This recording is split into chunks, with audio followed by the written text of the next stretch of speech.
Hi everyone, Fold in the Arms Tano here, the internet's busiest music nerd, and it's time for a review of the new Dorian Electra project, Fanfare. This is a brand new LP from eccentric pop songwriter and conceptualizer Dorian freaking Electra, a record that I and many fans have been waiting a minute for, arriving several years after 2020's My Agenda, a very short but grating concept album where Dorian handily made one of the most camp and queer records of the decade so far. On this thing, they explore gender fluidity, LGBTQ issues, through these exaggerated fears of they, them supremacy, a trans takeover, the sort of gay agenda fear-mongering you typically hear from the far right, or fedora-wearing incels on social media. And while the tracks on this thing weren't as sweet or as catchy as the material Dorian offered on their breakthrough project, Flamboyant, My Agenda was still undeniably colorful, unhinged, and creative. Plus, it was hard not to feel spoiled getting another record in such a short period of time, and then also a 23-track expanded edition in 2021. Fanfare we did not get quite as quick though, and from the moment you push play on the first track,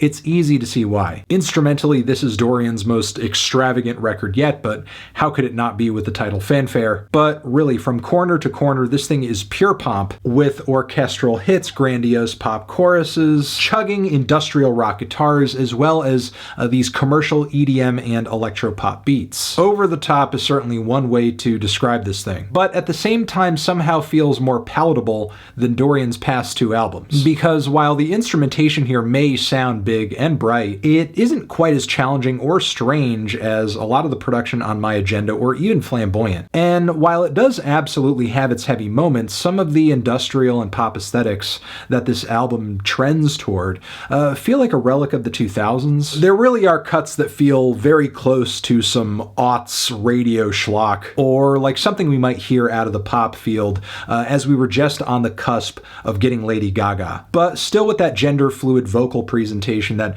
we often get on hyperpop adjacent music projects. The choruses on this record are pretty direct and to the point too, and the song topics occasionally trend into themes that are more general than many of the lines in the sand Dorian was drawing around gender norms on their past two projects. There are songs on this thing about fame, idolatry, sexual attraction, fake friends, and phony people. And while these aren't bad inspirations for song ideas, I feel like much of Dorian's writing around these topics lacks specificity and bite. Nor do I think the industrial pop fusions that sit underneath them bring it a new spin either. It doesn't feel like Dorian is revamping a sound or a vibe that is from a bygone era and maybe has been deemed tacky at one point, which was kind of a strength of theirs, honestly, on previous material. Now, instead of getting a strange variation on such a thing, with numerous cuts on Fanfare, I feel like we're just kind of getting the thing, whether that be on Idolize or Symphony. Tracks where it sounds like Dorian is starting to veer into a safe zone within pop's Overton window, which is strange given one of the ballads on the back end of this record, Warning Signs, where Dorian states pretty clearly that they only feel alive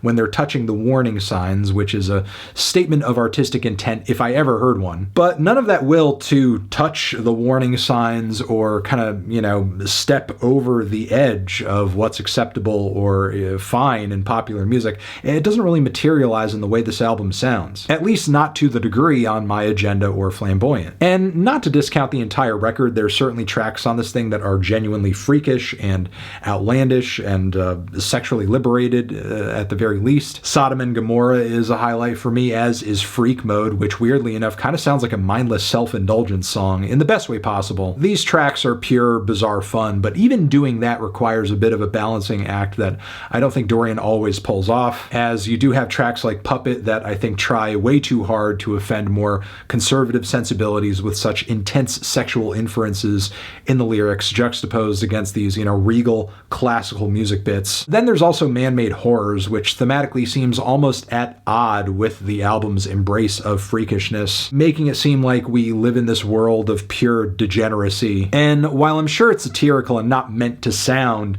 like a screed written by an angry internet troll, it's not really scratching the satire itch in the way Dorian's previous material has. The second half of this thing is just as much of a mixed bag as the first. Phonies does have some great zany instrumental touches as well as a cool looped slap bass line, but I feel like Dorian didn't give themselves enough room here lyrically to really explain their point about authenticity and art. One of my favorite moments on this record comes in the second half though, Touch Grass, which if you're a terminally online individual, you're pretty well familiar with that phrase. And I think Dorian does a pretty funny job of writing a catchy song about the idea of being pushed to, log off, go outside, experience real life, but after hearing this hilariously just wanting to spend more time online. Overall, I feel like this record for Dorian is just kind of okay. Feels like they toned things down a little bit lyrically and instrumentally during some moments. And while I could understand wanting to make a record that is